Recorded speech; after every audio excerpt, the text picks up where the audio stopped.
and you're some kind of marvelous lobster man, you're also listening to Slurmcast, a podcast for no reason. Today we'll be discussing Season 8, Episode 7, All the President's Heads. My name is Michelle Burlingame. With me are Tommy Roulette. How's it going? Pete Woodward.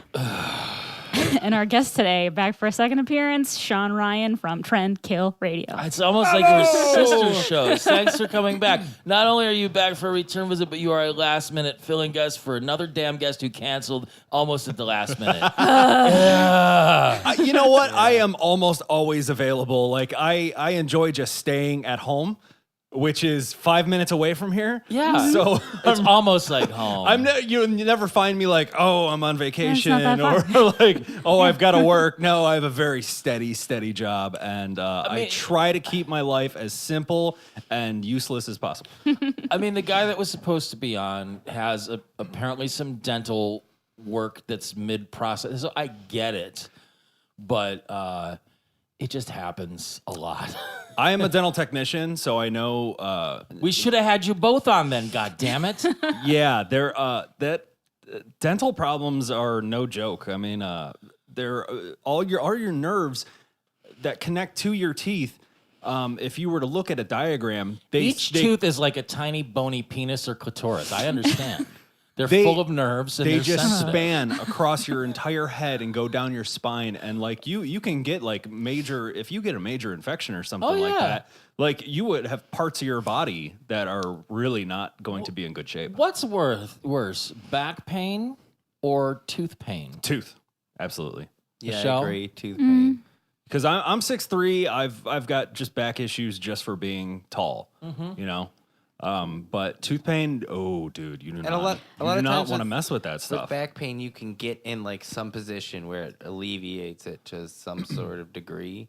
But you just push on the tooth then. But tooth, that just makes it worse though. Yeah, I've never had like tooth problems. Like I don't think I've ever really experienced tooth pain per se. I know everyone brushes. I've never had a cavity in my entire life. As a dental technician, I don't know. Do you just like change the oil and rotate them, or We actually don't work on any patients. As a dental tech, I am responsible. I'm in the denture division. oh, you build prosthetics? Yeah, Shit. we make dentures, partials, crown and bridge.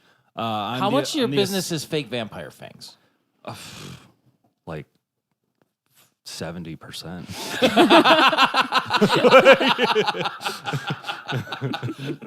And are those the people that you know, or just in general? Just in general. Okay. No, it's just, I mean, hundreds of cases come through our lab every single day. Make me look like Lestat. I mean, sometimes we want Nosferatu. Sometimes it's, Bram Stoker's Dracula. Now you got The Passage on Fox, and it's going to be a whole new kind of like dental thing. I've yet to see it. I know what it's about. I know Mark Paul Gosselaar's on there. I really enjoyed the books, so I've been watching with a skeptical eye, but it's okay. I feel like they're trying to build it into a Walking Dead type of thing where it could go on for 100 seasons. I miss True Blood. I really liked that show. I did too, but it got so campy towards the end. No one knows what that is. Rich gay men do, Brian. Look, for straight gentlemen that like seeing maybe women in various states of undress on the television, True Blood delivered over and over again as well. Yeah, but that's why Pornhub's around. Why not? Why can't we have both? Suffer through 98% of this show. I also read all of the books that show is based off of. So Sookie Stackhouse. Yeah, the Sookie Stackhouse novels. Lafayette. He was so much fun. I'll give it 3 seasons before it went really to shit. It was a Ryan Murphy Lafayette situation. dies in the first. Well, he dies in between the first and second book. He's only in like the first of 13 books. But does he get? Wait, spoiler alert! He doesn't oh my become god! undead? No, I mean, come on. No one's gonna read the books if they haven't already, and like the show.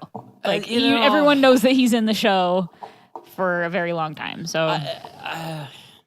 So I was saying before we got going that this will be like a reverse Slurmcast where I sober up as we go, as opposed to like getting sloppier as we go. Well, why? Well, Did you run out of booze? No, I have some for after the show. I spent the day at a funeral for a 14-year-old. It's horrible. Hey, everybody, worry about your mental health and take care of the people around you, because life is short and it's hard and it's awful, and we need to pay attention to the beautiful things. How about the Jumbotron this week? It was back again. I feel like if it wasn't last week, it was the week before. I stopped paying attention. I'm going to be honest. I don't give a shit about the Jumbotron. There was like a blue balloon frog catching balloons or something, and it didn't look like an old public domain cartoon. It looked like a early 90s cartoon, like computer animation cartoon. It was the proposed mascot for the Winter Olympics in Russia. Oh, God. So, like, it was like whatever the Russian Olympic gritty was going to be? For the Sochi, the 2014 games. I'm lost. It was terrifying. Wait, what the hell? The screen in the opening that the Planet Express ship flies into. Yeah, that's... Okay. There's For the always a first cartoon on it. Well, most of the time there's 80 a cartoon episodes, on it. there was a cartoon on it, and now they've mostly given up. But when the episode's running a little short, they stick something in there. Okay. It's almost like Hypnotoad, because it's A little bit, but It's it was got, like dancing and catching balloons. Yeah. I don't know. It was. I weird. missed that. I must have missed that part. You didn't miss much, but I like to call it. It was out. influenced by Hypnotoad. I don't believe that for a second. It's called Zoich. Zoich? Zoich. That sounds Russian. Zoich. That sounds very Russian. Collusion. Oh, that does... I just looked at it. It does kind of look like Hypnotoad a little bit. If it's basically frog-based, how different is it going to look? He's like for a blue Hypnotoad? frog with the Olympic rings in his eyeballs. Oh, God. I see it. Oh, that's terrifying. Now this episode, I was when I was looking this up on Hulu, which pooped out on. I watched it 1.5 times. Okay. Today I went to watch it again. That's more than me. Yeah. And Hulu, of It's course, been having some issues lately. just it does. It's probably everybody watching The Passage. Just be as PG as possible. It pooped out on me as usual, and where I have to like a hard reboot like fucking everything, and that sucks. But I noticed this was 2011, so I looked up like a little bit of history, and I was like, that was the year that Charlie Sheen had his meltdown. Oh, my God. That was that long ago? That was the Tiger Blood winning year. Oh my Oh, God. God. Yeah. During his first... We just can't distance ourselves enough from that time. And this was the World dawn history. of Adele as well. Okay. It was a pretty boring year. I did look up a couple websites, and I was like, During his first live stream Twitter video during that meltdown, like the initial one, he read one of my friend's tweets and gave him a live feed shout out, which was crazy. That's cool. Yeah, it was bonkers. I mean, it's not. I love Charlie Sheen. Well, he's certainly got some mental health issues, and I think he kind of addresses them a lot of the time. He was on steroids during all those. I'm sure steroids tirades. were the least of the things he was on. Well, you got at those roid points. rage. But I mean, he did have HIV at that time. Yeah, he Yeah, probably he- still does. But Yeah. yeah, well, I mean, he's down to like 1 but like, not plural anymore. but like he did like he didn't come out with that yet until like years later. I mean, what was it, like 2015? I think he finally fessed up to that. But that was the year of the goddesses and the winning and the tiger blood. And he had admitted, I think in 2012, that it was like, I was on a lot of steroids at that time. I don't think it's ever a case so I of think him he was just admitting Didn't on he like brag about how much crack he was doing too? Oh yeah, coke. Like yeah. I don't know how that guy's heart is still intact. Like that's crazy. So, wow, we could go off on Charlie Sheen for a while, and That was a hard sidestep. We're good at those here. Yeah, it's fine. That's what we do. It started off with the professor showing off his family tree, which no one had asked about or requested. And so they tied him back to actual historical real people. So Philo Farnsworth was one of the inventors of television and childhood obesity. and then there was another one, and I didn't catch that one's name, but I guess the thing I was wondering about at this point was like, is he... All of those ancestors are on the non-Fry branch of his lineage, correct? Correct. I believe so. So somewhere in the middle to the left. So Fry, the professor on Fry's side is coming down from, was it Clancy is his brother? Yancey. And then he had a son named Philip J. Fry. So at some point he must have had a daughter or something, and then the professor had the Farnsworth line that came on, and then they resulted in the professor.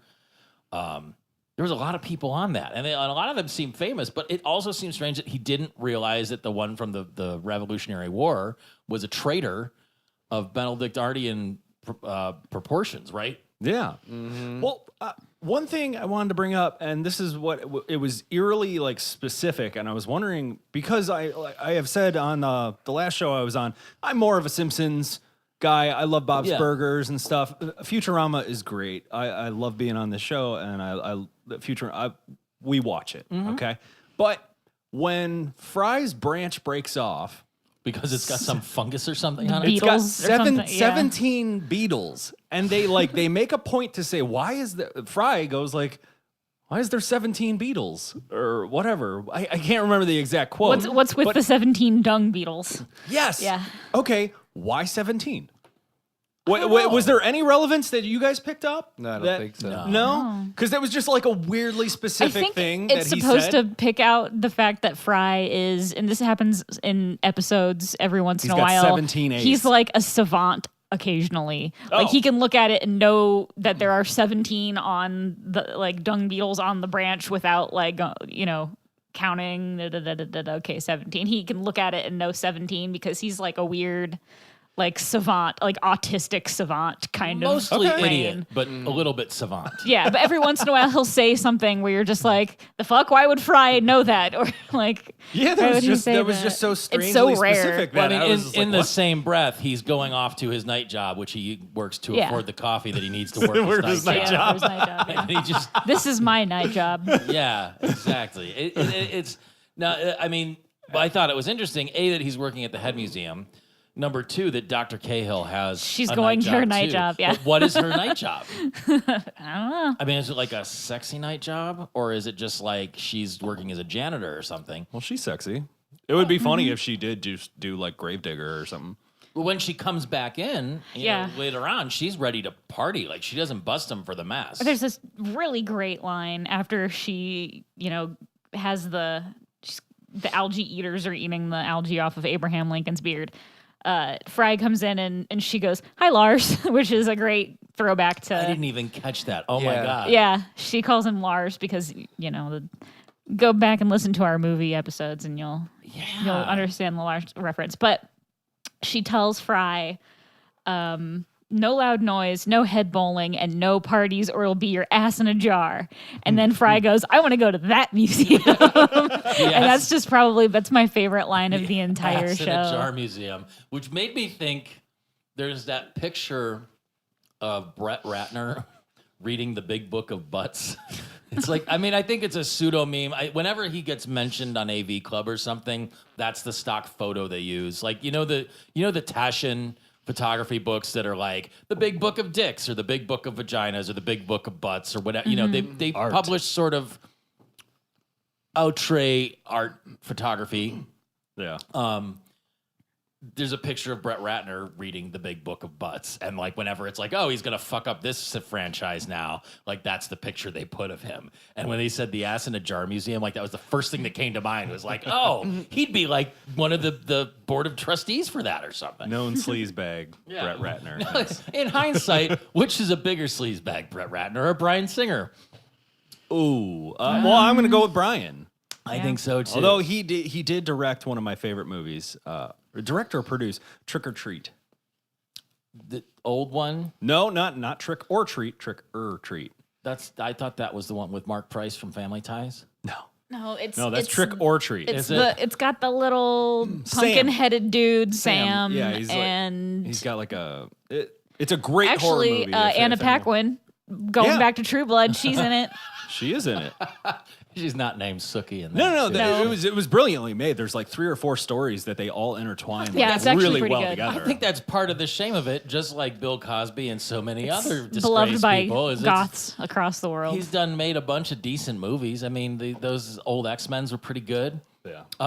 Then ruined by Brett Ratner, oddly enough. And it just turns out that, similar to prolific rapist Bill Cosby, he's got a bunch of sexual assault and he did Ghost allegations and things too. Leonard Part 6, the whole thing. Back on topic. Yeah, well, I guess I liked that there was so much interaction with so many of the presidents in this episode because it all kind of took place in the Hall of Presidents. But like Clinton challenging Taft to a pie eating contest Skinny. was beautiful. And then all the presidents are getting shitty with Fry because of the no fun allowed policy. Who was the one that wanted to see some ankles? That was Harding. Yeah, and then was it Monroe that was like James Madison was like, horse elbow. Yeah, the creepy elbow was, but then again, I mean, I think part of the thing with Harding is like Harding was like just I'm trying to find the right word to explain what kind of a perverted degenerate he was, but he had like a whole thing going on with ladies all over the place. I think. Oh yeah, that's well documented with that one. I'm not so keen on U.S. presidential history. I slept through a lot of that. I don't think they talk about that in school. And they're like, who used to lay a lot of pipe when he was in the White House? Warren G. Harding. I went to Catholic school too. Yeah. It's not like he was our most syphilitic of presidents, and that was in the 1900s even. Just that kind of stuff. I don't know what the Madison and the elbow thing was. I think it was just referring back to like at the time that Madison would have been in office, seeing an elbow would have been terribly lascivious. Yeah. I mean, it was still only till like the 1950s or whatever when the bikini was made, and that was like obscene. Yeah. Right. So I mean, like, Yeah. Depending on who's wearing like, it, it still is. I look terrible in them. Yes. I can attest to that. Even with an underwire, it just doesn't do my body type any sort of justice. Girdle and everything. Yeah. Yeah, like I don't know if anyone listening has watched The Marvelous Mrs. Maisel yet on Amazon Prime. Do it. It's fucking phenomenal. Love it. There's an episode where she's in the Catskills and I don't want to spoil too much about the show if you haven't watched it, but she's trying to decide between like a regular one-piece bathing suit or her Mamie Van Doren, which is like a two-piece, and like that was kind of like the beginning of when the two-piece swimsuit Scandalous. And she's trying to compete in this, basically a bathing suit like swimwear contest with all these other women, and they're all wearing one pieces and she's the only one in a bikini, and she's probably the funniest out of all of them, too. Oh, absolutely. Right? That's kind of the point of the show. I know. She's so much fun. I like her a lot. Her husband was ripping off Bob Newhart bits. It's just dumb. Oh. I think she's marvelous anyway. Yeah. Was it Roosevelt? We have nothing to fear but running out of beer. And then it just turns into like a kegger. But Four more beers. Four more beers. So who were all these other, like Susan Chow or Susan Kohu? There were women's heads in the president's hall. Were they supposed to be like future presidents? Yes. Okay. Yeah, because I mean, they've got all of the presidents that we would know, but then also another 1,000 years of presidents on top of that. Were they playing quarters with Eisenhower's jar? Yes. Yeah. Eisenhower's one of my notice that. personal favorites. You like Ike? I like Ike, man. He seemed like a good guy. Right in the Ike. Susan Kohu was one. And then the professor went after Reagan with the, hey, Reagan, remember when you asked to see my family tree? He's like, I asked you to get away from me. And this is where the reveal comes that David Farnsworth was the traitor during the Revolutionary War. Who spills the beans on that? Was that Jefferson? Washington. I was Washington. Or no, yeah. it was Washington. Yeah, He was there. Yeah, Jefferson, what did he say? Like, Hermes and Jefferson are talking, and About And hemp. Jefferson said, yeah, I grew hemp, and what can you do with it? All manner of things, manufacture paper, fabric, rope. And Hermes goes, oh, okay, well, nice to talk to you. And he goes, yep, I used to smoke 4 feet of rope a day. I'm listening. Let me give you my pager number. There's the scene of Leela dancing with Van Buren's head, where he's got, she's holding the jar in her right in chest, her and his boobies. eyes are right on her cleavage. It's so reminiscent of the Long Duck Dong scene in 16 Candles when he's dancing with the really tall girl, and his head's just in the middle. He's he's in Can't heaven. watch that movie anymore. No, Is Pretty problematic.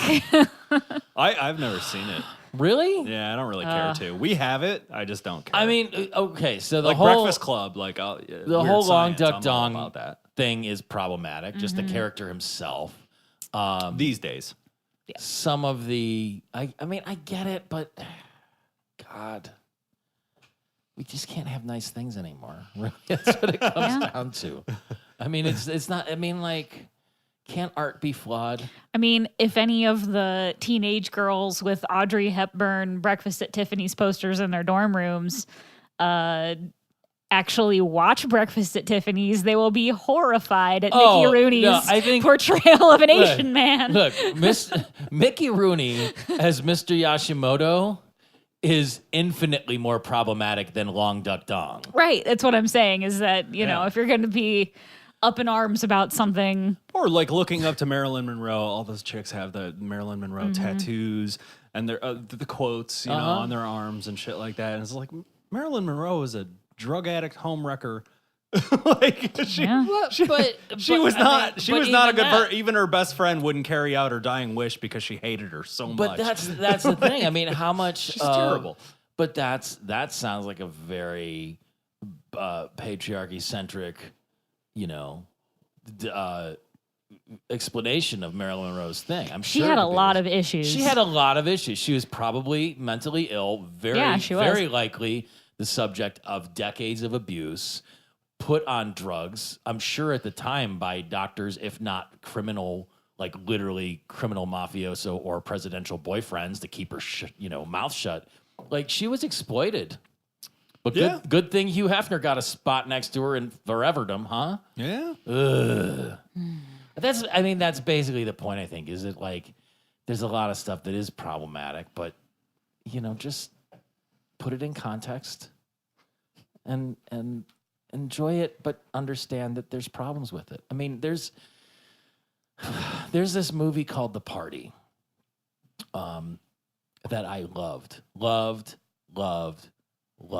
because it's really funny. It's Peter Sellers in brownface. He plays an Indian guy. And that's sort of the source of a lot of the laughs. Not that the guy is a buffoon, just that he's out of place. And so that's what a lot of the humor is derived from. But it's super 100% cringeworthy. It's also very, very funny. But now it's just like, oh, fuck. On top of that, it has this theme song by Henry Mancini called The Party. And it's like got sitars, but like late 50s rock and roll sort of stuff. And it's like that would sound crazy actually lyrics. amazing. I'll find the song when we're done because it's such a funny fucking good song. But that's I think over the top compared to like a Long Duck Dong, who's an Asian actor playing a caricature for sure, but also comes out on top of things. At the end of the day, he's victorious with the Amazonian girlfriend and happiness. So I don't know. God, can't we just enjoy our cartoons? Yes. Really. We won't even get into Apu. Oh, that Nahasapima Pedalon is Rabble. Anyway, Grant was puking in the bushes, which was a lovely turn of phrase. That was so funny. That was so dumb. I hate this episode. I thought that was Really? funny as hell. I love thought this that was episode hilarious. so much. Because it just did not put until I saw it. I was just like, oh, like duh. And both of them too. And it had to feel cathartic, still not even like 3 years out from W's thing to be like, oh, he's getting barfed on. And then as it turned, like, I don't know if you guys listen to the dollop at all, but their George H.W. Bush episode that happened a few months ago, right after he died, when everybody was lionizing him as a wonderful person. Boy, oh boy, was George H.W. Bush a piece of shit. Oh, yeah. Just between funneling money for the CIA into Latin America for American coup backing interests and oil companies and all of these things, he was a terrible, terrible person. Pretty much every president is actually a huge piece of shit. If I you know. read anything about any of them. You know what? They have to They be. all You're suck. put in a position where, like, you, Yeah. I think you're forced to be. Not all of them have parents who were bankers for Nazis, though. Yeah. Not all of them, but many. I get it. But Well, mine were. Shut up. God, you're so judgy. You know how many slave-owning presidents we had, and... Well, it's just what you did. Right. So you were just a banker for Nazis. It's just what you did. Yeah. You know? I think it was after it was determined that Nazis are actually really fucking bad, and they're still like, the Deutschmarks are still green. I mean, you know. Anyway, They mean nothing, but they're green. hey, LBJ wants to get drunk.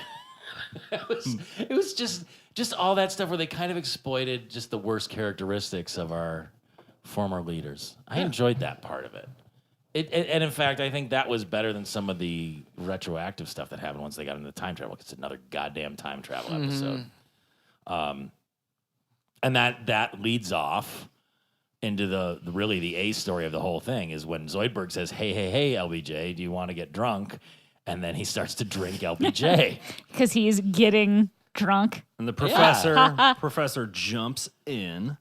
Well, they get close to him, and they zap back to the 60s in this weird time warp. Well, yeah, Professor was basically saying just like, we don't know the effects, everything that's jar in juice. these jar juices. Yeah, we it's kind of a mystery. We know like what's in it, but we don't know the effects of it and what's going to happen. Well, apparently you time travel. Well, yeah, as we found out. Because of the crushed opal essence, I think. Yeah. Opalescence. Opal stone, precious stone. Is that what that is? No, just Yes. opals. Opal. Yep. I don't know what the hell that is. It's a precious stone. It's a an gem. opal. Oh, yeah. So, yeah, okay. There we Which go. has all been used up except for this one last vial, which is enough to last 1,000 years. Which she takes out of a. Or who took it? Was it the Dr. nurse? Cahill. Yeah, Dr. Cahill. She's a doctor, thank you very much. Dr. There Cahill. you She's go like, with the here, patriarchy have, again. have my this God. giant vial of all of this. Yeah, that no, she exists. says, "Oh, this is the last of it on the planet," but she like brings it out for everybody to see. Well, It's and then It's like- and they knew they were in the 60s because Amy learned about it in her drug taking class. Yeah. I recognize this. Which was callback because there was the episode. Oh God, was it Time Keeps on Slipping? Where the professor went back to the 60s and Amy was like his girlfriend and she had a big crazy afro and he was like the. No, that was the alternate where the alternate Universe A and B or whatever. Yeah, with the boxes. Yeah, that was okay. that one. I mean, I knew it was something like that. They had been there before in some capacity, but then that gets into Warhol calling Zoidberg a marvelous lobster man, which I'm glad that you used that as the lead-in for this because that was just a really beautiful thing. And timely, seeing as they just used Andy Warhol in a Burger King commercial at the Super Bowl last week, apparently. Did they? I didn't watch I it. didn't see that. Oh, I don't watch it, but I read about Apparently, it. it was the most boring Super Bowl of all history of the Super Bowl. It was. I watched it. Aren't they all, though? I didn't even know what teams were playing. I didn't care. The only thing I knew about the Super Bowl is that they were going to play that awful Jeff Bridges, Sarah Jessica Parker commercial.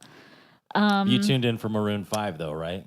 No, I didn't. I totally forgot that the Super Bowl was on. It wasn't even in my sphere of awareness. I only knew about it later when people started posting the Pictures of Adam the Levine shirtless with a memes. pink Ibanez gem. But yeah, I watched. I think it was the Daily Show that I watched. Was it the Daily Show or some late night show? And they were saying it was like there was one touchdown the whole game. Yeah. Oh my God. Yeah. Apparently, it was just the worst ever Super Bowl ever. Paid So I'm glad I didn't watch it. $5,000 for Maroon 5 and a field goal kick.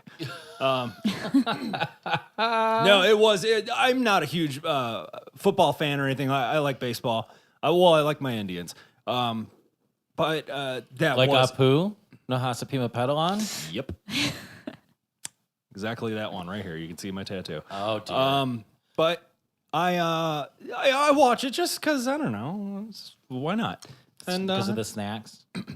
Oh my God, we had so many things, so many pretzels filled with various cheeses. Like combos Jesus or pretzel. We had cheddar pretzel fills. We had jalapeno pretzel fills. Were We these had like chorizo super pretzels? queso? That's the only time I enjoy myself when I'm taken to a sports thing is I'm like, I'm going to go spend way too much money on food and look at my food and not the sports. And chips and 'Cause I don't salsa know. and queso. Yeah, I only and care fried about- chicken. And I'll eat like 10 hot beer. dogs if it keeps me occupied. I don't give a shit. oh god. Sports are the most boring thing in the world to me. I can understand. No, I I just, completely understand. It's I because used to be I don't exactly understand like how that. any of it works, and I don't care to learn. You know what? It's not hard. It's I just still boring. You know, I don't blame people for liking sports if they understand how they work. I don't. I didn't grow up in that atmosphere. I grew up in an artistic musician's home. Yeah. And I never watched a sport, didn't care to learn like, how any of them worked, and now they're just so fucking my dad boring was to me. the best of both worlds, though. Like, he was a huge fan of punk rock and like that dirty rock and roll, but he also Poser. You shut up. He grew up in that era. But and also, you know, he played baseball and football and stuff like that. So like my brother became the athlete, I became the musician. So You know, to each their own. Yeah. But Tom is clearly in the minority on the hosting side as being a sports fan of any capacity. And Michelle and I are very much like indifferent at best about those sorts of things. It just happens. yeah. I That's mean, fine. I knew it was on. I went to watch True Detective instead, which I'm really enjoying this season. Still can't beat that first season. I went grocery shopping when it started, and it was nice because there was like Everybody hardly knows. anyone in Go to the lake with Giant Eagle. Lick the head. Lick the head. Lick the head. Yeah, so I was hoping this was going to take a turn, but instead they just licked Hoover's head and went back to the 20s. So I guess the whole point is whatever head you lick, the opalescence takes you back to the era of the person whose head you're licking. Yeah, and there's only so much opalescence in each head. Yes. So like they did a little bit of time travel from you know I Just think a lick. there was two It's still 1,000 years. I mean, Right. You know, yeah it's- two quick flashbacks or not flashbacks but I mean you know traveling. And then, you know, they pop right back into their regular era. But then, is it the professor that takes all the opalescence out of the... Yes. yeah. Because they determine that the opalescence is what keeps the heads alive, which doesn't make any sense And anyway. he just dumped it in who? Jerry Ford's head? Or It was Washington's head. was Yeah, it in Washington Washington's again? head. Yeah, because Because they went back to the Revolutionary War. War, they had to find David Farnsworth because they wanted to Right. clear Makes a lot his of sense. name Makes a lot of sense. by stopping him from being a traitor. So the one thing I'll mention before we move on is that there was a mobster inside of Bender from when they Yes. time traveled to the 40s, and also an Andy Warhol painting of Zoidberg that was hanging on the wall of the Head Museum titled "Unwelcome Guest." I like that part. That was good. That was good. Beautiful. Yeah, so it just got weird. But then they show up at the Continental Congress, you know, while things are getting done at the birth of our nation, and Where are we? But when are we? the nation's official joke state shall be New Jersey. And then it just got weird. Like they're chasing down. Did it? They're like, isn't Ben Franklin in Philadelphia when he's not in Charlotte or Maribel or Louisa? and that So were they callback just to that dropping joke- hints that like Well, he was the just banging a lot of callback. chicks? Well, Benjamin Franklin was just I think the correct term is poonhound. Like the He was actual a libertine. Yes, that's a good word. The actual Hellfire Club, which was like an orgy meeting place for bewigged founding fathers and their like, later, immortalized in the X-Men and all of that stuff. But the Hellfire Club was a real thing, and it was basically like, colonial gentlemen would go in and just bang mad orgy ladies and stuff. And it was Ben Franklin and like, good for him, like to get it on. Way into his senior years. Like if you go back and just start reading a little bit about his his erotic history. I don't want to know yeah, about It's well, pretty Ben Franklin's extensive. Fry erotic doesn't. Fry history. doesn't get it. No, he doesn't get the joke. Of course, but Wait. later on, when they do meet up with Benjamin Franklin, he says, "You may go Now now, I get it." Louisa." And Fry's like, "Oh, now I get it." If we may throw back, when Farnsworth is showing George Washington his family tree, which was not asked for, whatever, and George Washington finds out that Farnsworth's distant relative was the traitor, he pulls out his little robot hand. With the Massachusetts $2/3. Yes, yes. I had to pause on that because I wanted to make sure there was nothing I was missing on that. I did pause it, and they harken back to it further in the episode. I had a whole but pile of it. Yeah. The satanic symbols. Looks like mine. Franklin's like, yeah, it's totally mine. And the F's, that was apparently an S back then or something. Because I was looking at it, I'm just like, Stupid fit head. I was like, yeah, it was. If a rapper was trying to say, Well, it was that they led into that with. I'm sure no one has ever said this before, but I must get to Philadelphia as quickly as possible. Yeah. And I believe it. Like, let me get on the donkey and cart. it's kind of a dirty city. Have you ever been there? I don't wanna. Tom's been there. Are you still wearing your Motor Museum? Yeah. Yep. I mean, Tom's wearing a souvenir from Philadelphia, but it's pretty filthy.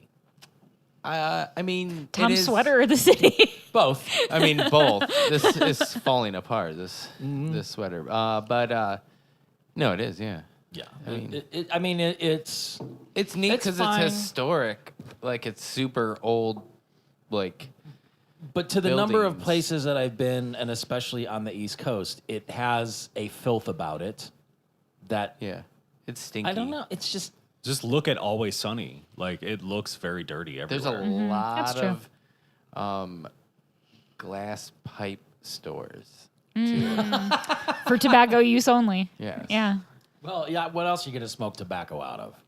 An Like apple? so many that I got confused where I was because I couldn't remember if I was by this one or another one. Like which one I parked by. Pipe store, liquor store, gun store, liquor store, gun store. Pipe store, pipe store, pipe store. Interestingly I know cheap where I am. massage place, pawn shop. Dirty Chinese restaurant. So another running gag in this episode that I really enjoyed was everything Bender kept getting mistaken for. So he was mistaken for a still, then he was mistaken for a crock pot, he was mistaken for a steam engine, but every time he got mistaken for him, then he was like It was that thing. employed as that and worked. Chicken's done. And then Brent Franklin's eating it. It was, Yeah. it was beautiful. That was a great gag. The Franklinators, the sticks with badgers tied to them. Yeah. Was it just I got a badgers? chipmunk. Yeah, that's what I was wondering. Was it just badgers or could it be any sort of small mammal? Like, Mostly Fry got a bad. chipmunk. I think specifically the Franklinator was a badger. but maybe fries with a prototype or something. like a different. There was also another animal. that I Franklinator can't- Jr.. I can't recall, but Franklinator, somebody else like- had a different, smaller animal than a badger. I didn't see it clear enough. But they. So I guess the turn is. I mean, basically, the reason they had to go to Ben Franklin was because Farnsworth had worked in Print shop. the print shop, and then he had left and he had went to apprentice under Ben Franklin in his silversmith shop, minting coins, and he was counterfeiting coins. And then he had just left there, which they determined by seeing a shiny thing in the chamber pot. And that whole thing with Bender and the chamber pot and the callbacks to it was beautiful. Yeah, what's that glistening in the chamber pot? And then Bender goes and pulls it out and bites it, and Fry comes back with Bender bit a poo penny, Bender bit a poo penny. Which is And just, it was just a lousy piece of tin. it was, but it was an intricate and well done forgery. And since Bender kicked their horse to death, they needed to get to Boston now super quick. And they just electrocute him with the kite, which was also good, and hitch him up to the wagon, which I'm surprised they haven't done before.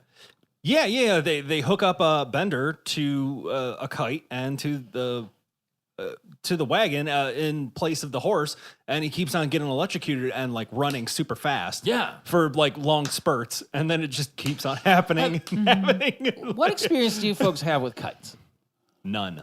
A little. I have a few scarring childhood memories of kites. Wow. I know. Please go on. I'm not No, surprised. I just remember being like a really little kid and flying a Superman kite that I loved with my dad. Being electrocuted. No, it had like a super long string, and it was a very windy day. And my dad was like, "See, I was probably like 5, like 5 or younger, or like around that age, like very little elementary school age."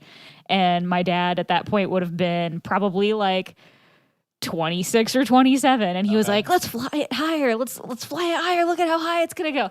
And I just Speaking of remember high, seeing. was he during this? No. You sure? Yeah. Okay. Yeah. My dad didn't like ever smoke pot. Okay. I would have known if he did. But I just remember like the Superman kite getting smaller until it was like a speck of red and blue and white in the sky, and then the string snapped, and I saw it just like drift miles into the distance, and then the string just slowly Up and away. just gone. Just gone forever. And then I was so upset, and it was just it was gone. It was so far, like it was just a dot in the sky, and then it just forever gone. It's and my dad oddly- tried to look for it like in the wood, because we were at a park that was butted up against like a section of woods. Yeah. So we tried to go through the woods a little bit and find it, but gave up very quickly, and it was gone forever. And it was the coolest fucking kite ever, and then it was gone. It's kind of meditative. Like, I don't do it often or really barely at all, but at some point, someone gave my daughter like a BB-8 kite. And a couple of years ago, we took it down to Lakewood Park on a weekend, which it was really perfect for that. There's a big open field like between the playground and the lake. And it was a bitch getting it up. Yeah. Like getting it to go a little bit. That's what she said.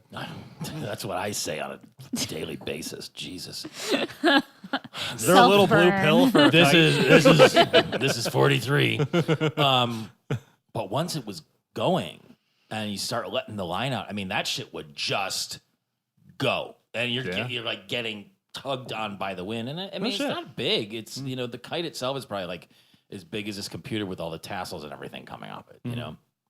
But you just sit there. And of course, my daughter's attention span is maybe 2 minutes. And then she goes running off to play on the playground. I'm like, okay, I'm just standing here like an asshole. And I said that out loud. And this woman was walking by with her dog. And she goes, "You're not an asshole. You're helping your daughter with a kite." Well, she's gone now. Yeah. Sorry. So it means nothing. Oh. So they get to Boston, where Bender is mistaken for scrap metal. It's the scrap metal you ordered at Paul Revere's silversmithing shop, and they find they go asking for the counterfeiter who made these smelly hay pennies. Bender bit of poo penny. And this is where they find Farnsworth in the foundry, and then they have to look out because he's got a bezeling planisher. Now, what is that? I think it's some kind of a metalworking device.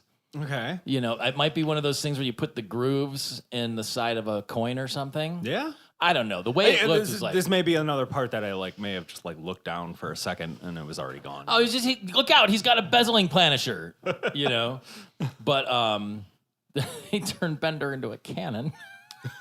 I'm not a cannon. I guess I am a cannon. Oh, wait. He shoots out through his brick hole. Who wants to be bezeled? Oh, David Farnsworth accent was so terrible. Just David dirty. Farnsworth. Fuff, you're a disgrace to the very name, Farnsworth. It was so bad. So bad. And as it would happen, once they knock him out and take care of it, and Leela steals the silver, Fry fucks up history by taking one of Paul Revere's lanterns out of the North Church. Figured they had two and they wouldn't miss one. No, all right. Let's get into the relevance of that. Yeah. One if by land, two if by sea. Yeah. So he told them it was by land because he saw one lamp. And in we the were church. we lost because The British are coming. The British are coming. I By have to get rid of this land, by OCD. land. I have to get rid of my Gotta treat OCD. this OCD. I loved that joke. I was thinking after I watched that episode today, I was thinking like, how shitty would it have been to have OCD back then and have like, were you just like the weirdo, like to have like the most minor? You were possessed by demons. Yeah. Yeah, well, I mean, if you couldn't were hide it, the town idiot, or yeah. or would you even make it that long in life to even like suffer through your? Well, even like the 1930s, you were just institutionalized. Let's dial it back a little bit further and go, is that maybe, and I don't know, I'm just proposing this as a possible thing. Is it possible that it didn't even exist and it's something that's been brought about by modern life because we're creating our own new mental issues now? No. Are you sure? Yes. Maybe you would just have the neatest fields of all of the farmers. Was there a caveman who was like, ooh, ooh, ooh, like touching the side of the cave 5 times before he left? That sounds preposterous to me.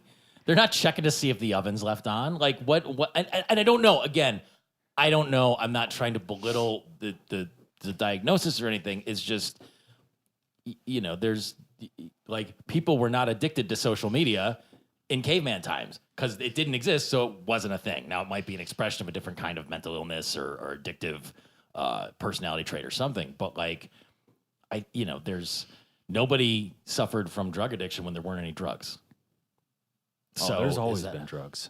Well, that's what they'd like you to believe, but that sounds like some dirty hippie talk. No. I think a lot of people were just eating leaves, I think and there's always been drugs. Who was the first guy to discover mushrooms and how? I don't know. It's like, there's that mushroom that's been under that cow poop for a long time. Probably the guy with OCD that they tied down to torture and then just shoved it in his mouth. well, it's like the same thing with like, this oval white object just came out of the chicken's ass. I want to eat that. Yeah, but what came first, the chicken or the egg? It's the first thing that comes to mind for me. There's all kinds of shit.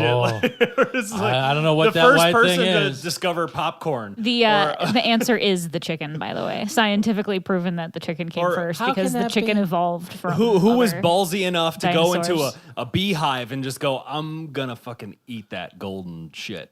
Like, ow, that hurts, but yeah. Well, they that probably looks saw delicious. like bears eating it, as they're wont to do. Yeah. And like if it's good enough for a bear, it's probably good enough for me.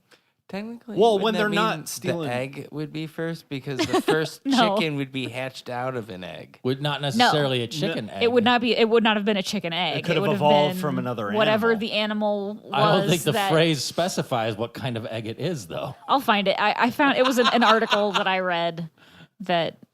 It's some self-serious dickwad writing something to just I ruin know. I people's believe. I fun. know what you're talking about. I believe Like you too. the It's first just- chicken we don't was need to hatched out know. of an egg that was not a chicken's egg. Like- So the first egg that was a chicken's egg was laid by a chicken that was a mutated other animal. Can't we just or have evolved our or riddles? however, What's No. wrong with having riddles? No. It's unsolvable riddles. what came first, the chicken or the egg? So once they get back to the future and everything's fucked up because Fry screwed up history, the professor's line of "Fry, you dope, you really screwed the granny this time" was another wonderful callback. I wouldn't want to do that again. No.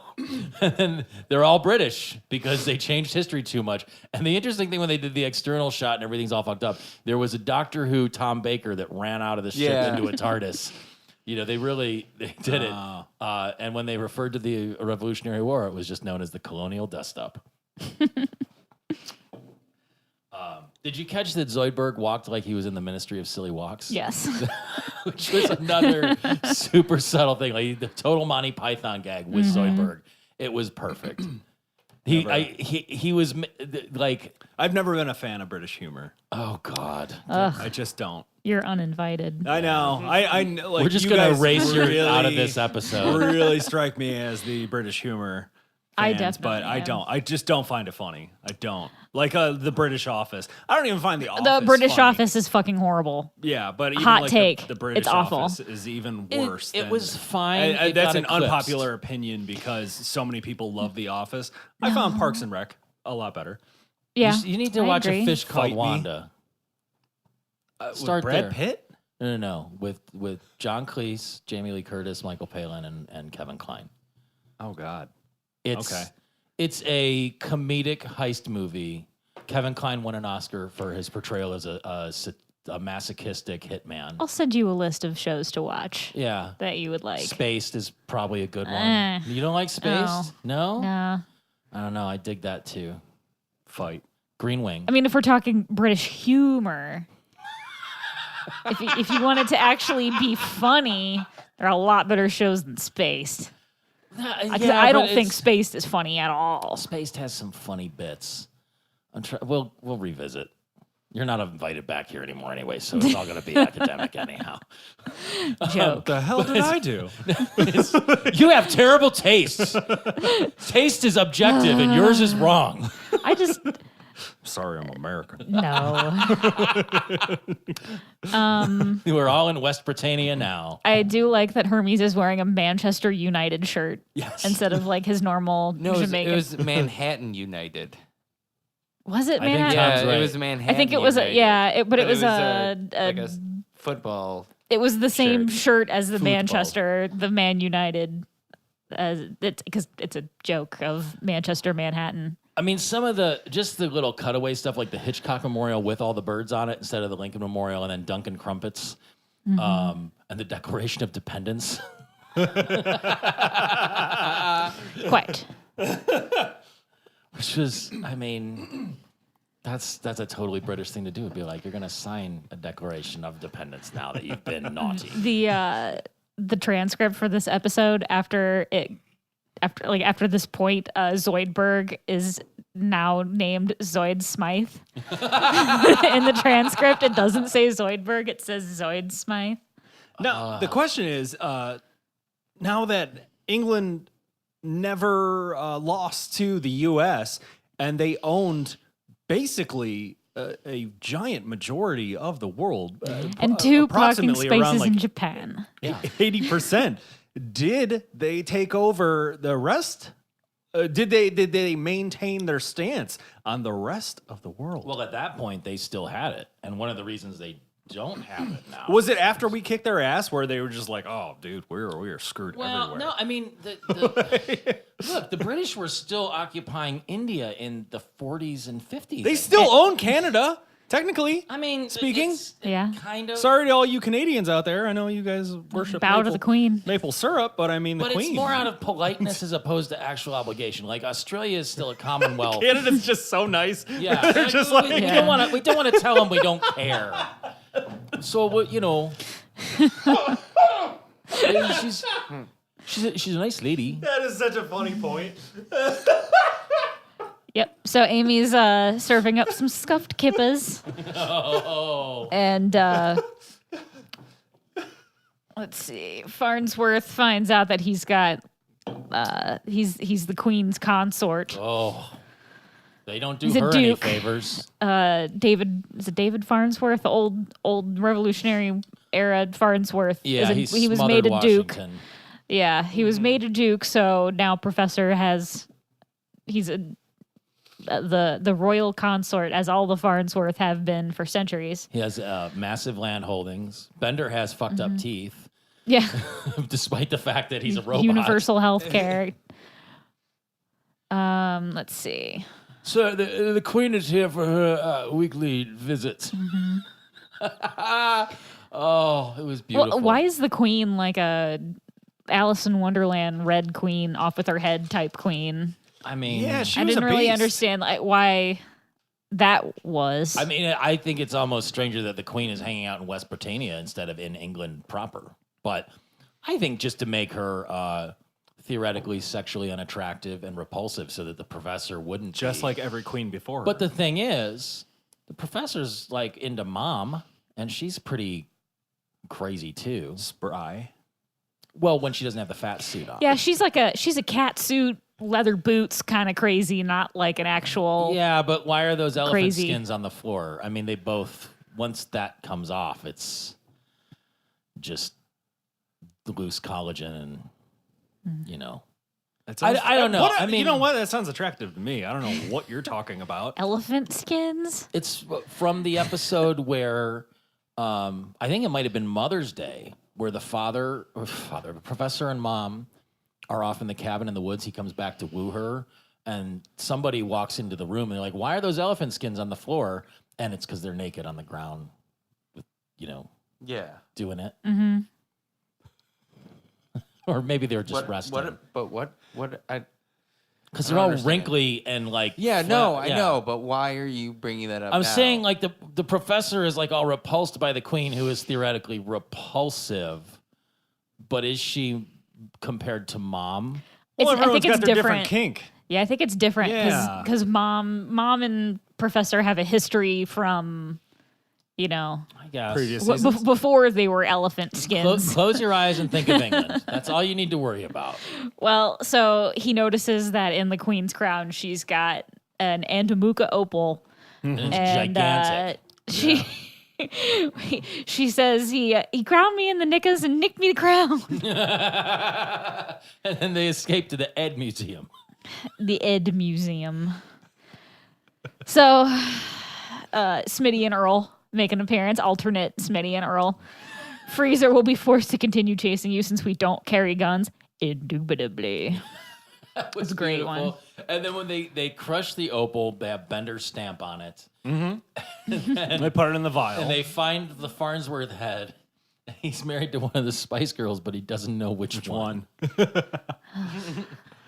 Yeah, I would sporty and scary. My personal favorites. Sporty and who? I'm a ginger. Scary. I like Ginger too. Mel B. Scary. She is aged so well. Oh my god. No, I agree. She have Eddie Murphy's baby? So good. Not officially. Well, she did. He has like 13 kids, so let's not worry about who's having. He's got a Yeah. boogie in the butt. What are you going to do to contain it? Well, he's got that nutty professor money, so he's gonna be fine. Eddie Murphy will be fine forever. Yeah. But it's a, just that was a nice callback because it was at that point such a random reference. I think. I mean, why would they say Spice Girls in 2011? They were long since gone too, right? Shit, yeah, for like 5-6 years by that point. Yeah, that was back when it was down to 4 spices. That was pre-reunion, and now they're doing another reunion. Well, Which Posh really hasn't signed on for. She did not. She has said she's not doing it, but Don't hold your breath, guys. I mean, really, couldn't you put a wig on a broom and stick it in like a little bucket or something on stage? I don't think she was lending Vicky. serious vocal talent. Vicky. They cut out her vocals actually, and during many of the concerts and everything, because she's just not She's a good. showpiece. Yeah, she's just good looking. So what's the? I think this auto corrected. Oh no. Anyway, they pour the opalescence into the head. They get back to the regular time. Everything's been fixed enough. In the head of the Farnsworth. elder Farnsworth. Yeah. Yeah. And so everybody's happy. I mean, we're basically at the end of the episode now. Mm-hmm. But as they're walking out of the corrected head museum, there's a flag in the back, like the "Don't Tread on Me," but it says "Bite my shiny metal aff" with My Bender on it. fahiny metal aff. Yeah. It goes through like different stages of flags, right? That America had. Yeah, Yeah. the 76 stars and Yeah, the then circle, there's like the circle pattern. Earthican, yeah. Yeah. And then Bender at the very end. No step on snack. No step on Snick. I appreciate that you don't like this episode, Tom, but I think it was a popcorn episode. There was nothing. Just think it's dumb, and I hated. He's most drawing of it. the S's and the F's. I was trying to draw those. He's S's and doing, F's, yeah. I mean that part was there. Like 3 parts of this episode that I kind of liked. Everything else, like I just was watching and was like, Which parts did you like? the chamber flag pot? at the end. Okay. The poo penny. That was Tommy funny. bit of poo penny.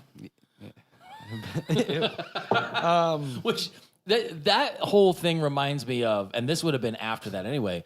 There was a whole sketch in the original Upright Citizens Brigade television show called Ass Pennies. Are you guys familiar with this? That was a shade before my time. Okay. Yeah. Sounds familiar.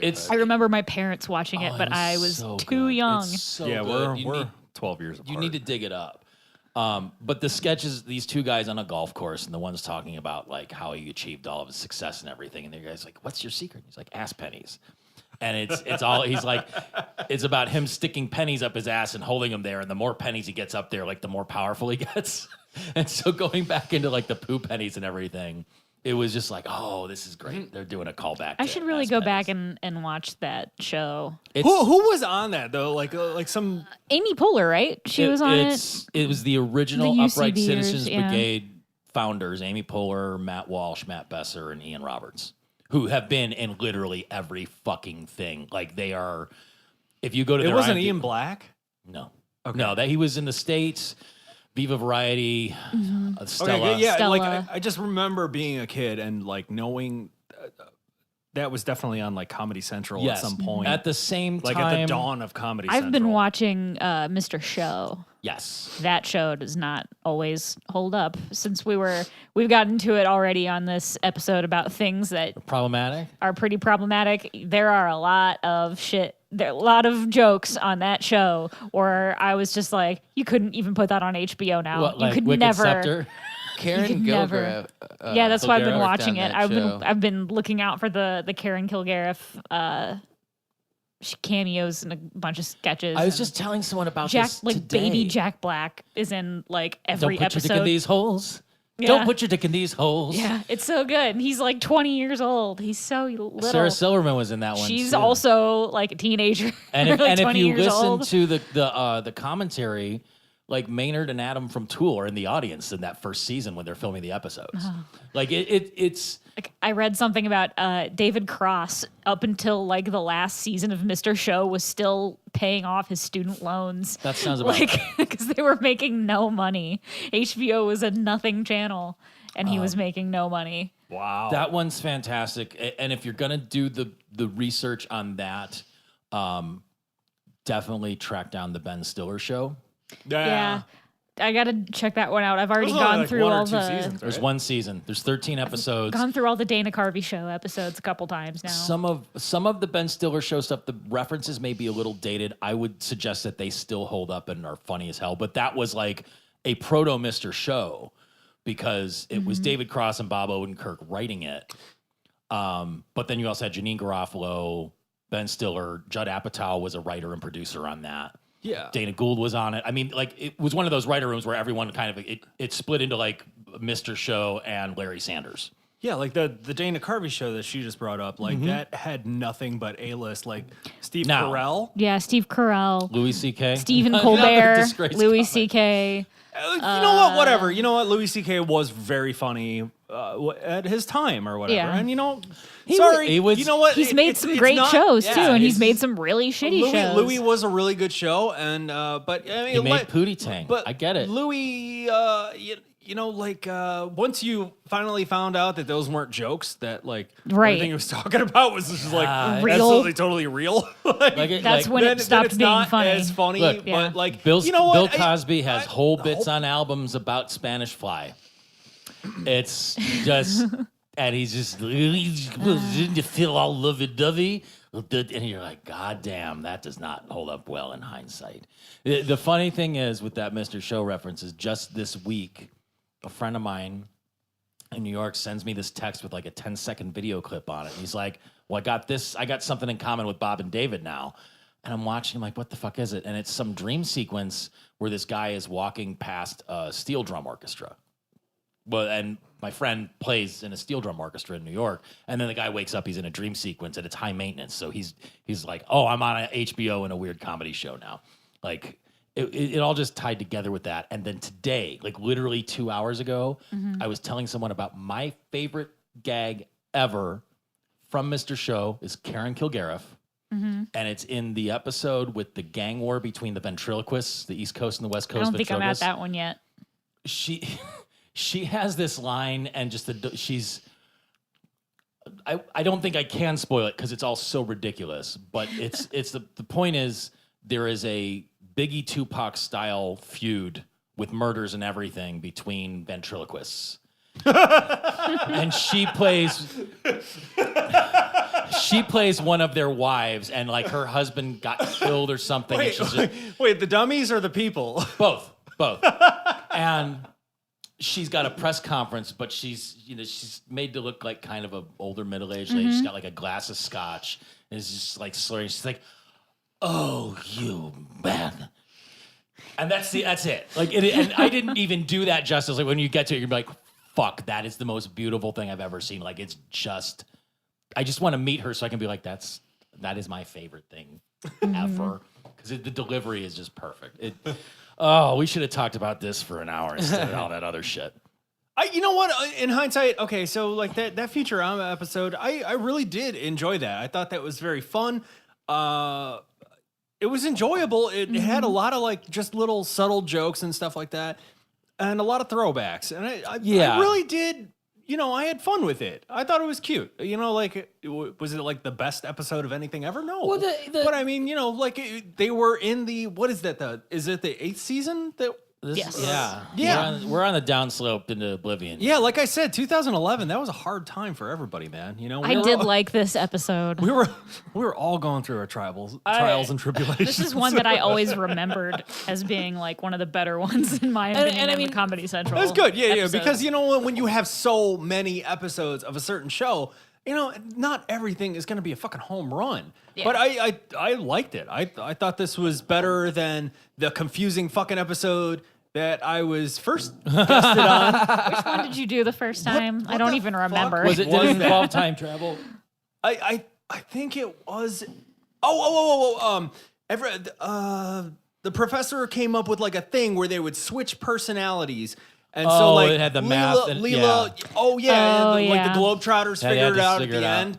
Like, I tried to write notes, and then it got like 6 minutes in, and I went out the window. Yeah. Useless, you know. So that's why I didn't do any notes today, because it was like, oh, you know what? No, I mean, that was a confusing fucking episode. It was good, but I was like, God damn, dude! Like, I don't have these brain later capacity for this episodes shit. I'm not that smart. They've been portrayed to me for, you know, as like they kind of get weaker and weaker and weaker. But so far, they've been pretty innocuous. Like it hasn't been anything like fuck this, I hate it. It's been it was the okay. The or Prisoner I like of Bendo was the one that you were on. I just found my notes. I mean, we have not gotten into, you know, the 27th season of The Simpsons where you just go, all right, what's the point? Yeah. And now I'm still watching it. They're doing 31, They were 32. renewed They were up just to 32. renewed. Do you? I mean, good for them. I mean, they're still dragging in 30-something million viewers a week. How? They count TV views, Everyone's DVR views, and Netflix. Well, not Netflix, but Hulu and all that stuff. They're all and just Nielsen waiting for now. Bob's Burgers, so they just have the TV on. That's why I watch it. I'm not kidding. I don't turn it on to watch The Simpsons. I turn it on to watch. I will watch it out of respect, but like and sometimes I will making laugh. a guess here based on a lot of past statements, but I think Michelle might be a little masochistic too. So there's a lot of self-punishment. She enjoys the pain. I did watch one episode of Rel, which was that show. How is that show? Like, God, it's oh awful. My God, it's so bad. I made a joke to her. I was just like, "Oh, what? I'm coming on the Son of Zorn podcast, right?" Hey, I kind of loved Son of Zorn. I love Tim Meadows, and I watched it for Tim Meadows, and it got like interesting. It was better than Rel. The last like two. And Johnny Pemberton was on it as the son. Is Johnny Pemberton the goofy-looking kid? Yeah, he was. Johnny Pemberton was the teenage boyfriend of the girl on Superstore too. He's like a juggalo guy. I've seen him perform. He's really, really funny. He's kind of like he's like a new version of Michael Cera now that Michael Cera's like an adult. You're not thinking of the same person. No. I might have it wrong. He might have just done a voice on it. Or I know the face. I have no idea what the hell that kid's name was. And I don't care. The funny thing is, I mean, the show is canceled now, and there's only 8 episodes, but towards the end, It felt like way more. Are you sure? I don't know. It only got 1 season, and I know it wasn't like a super long season. Because it felt like 22 episodes. Towards the end, you find out. So like Zorn is like a He-Man type character, and then there are live action humans in the show. Yeah. So Zorn is the dad, because the show is called Son of Zorn. And the kid, you find out like at the end of the show, has like cartoon legs. And I thought that was just the funniest shit ever. And it got into like he wants a girlfriend, but like he's trying to, was he like playing basketball at school or something? And like he was trying to wear long sweatpants and everyone was making fun of him because Did he have a cartoon penis too? I think so. Like he was like cartoon from the waist down, like well, you could always just draw that bigger. Muscly man.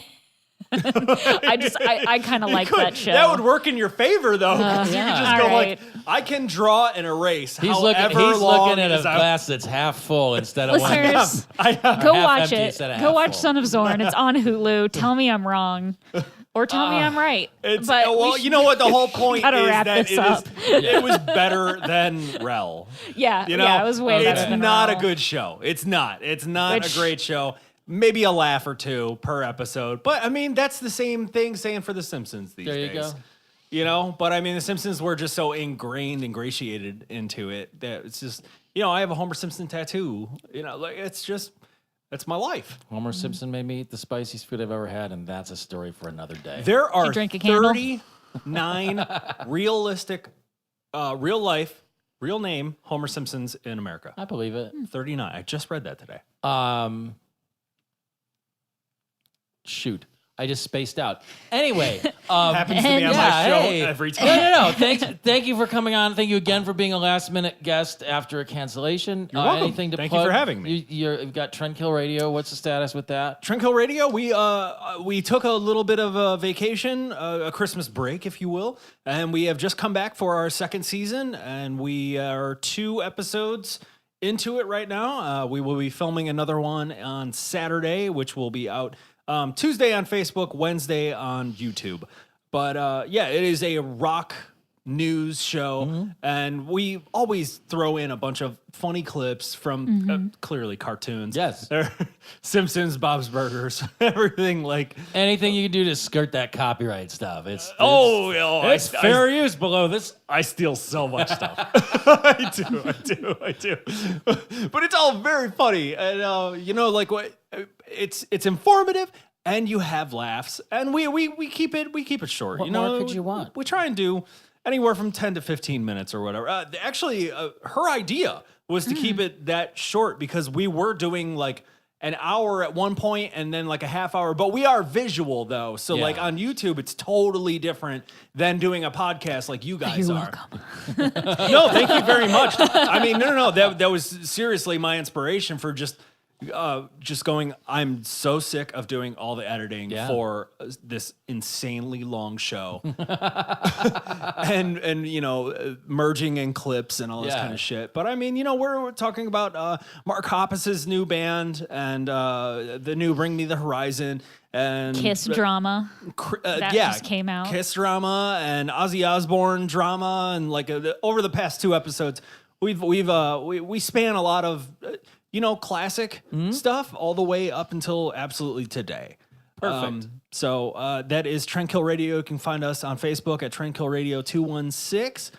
Facebook.com/Trendkill Radio 216. And just look up Trendkill Radio on YouTube. You will see the 3 of us in the little circle icon. There you go. Thank you guys so much for having me on. I know I didn't bring enough to the table. No, it's okay. I don't feel like Yeah, I you, did. you did. We had poop jokes. It's fine. But I listened to the last episode I was on, and I was like, man, I talked too fucking much. No, And I don't was worry just like, about man, it. it's like, I don't know. As long as we hit an hour, it doesn't matter entertaining. how we get there, really. Where were we on time? It was well over an hour. Oh, yeah. Now we are, for sure.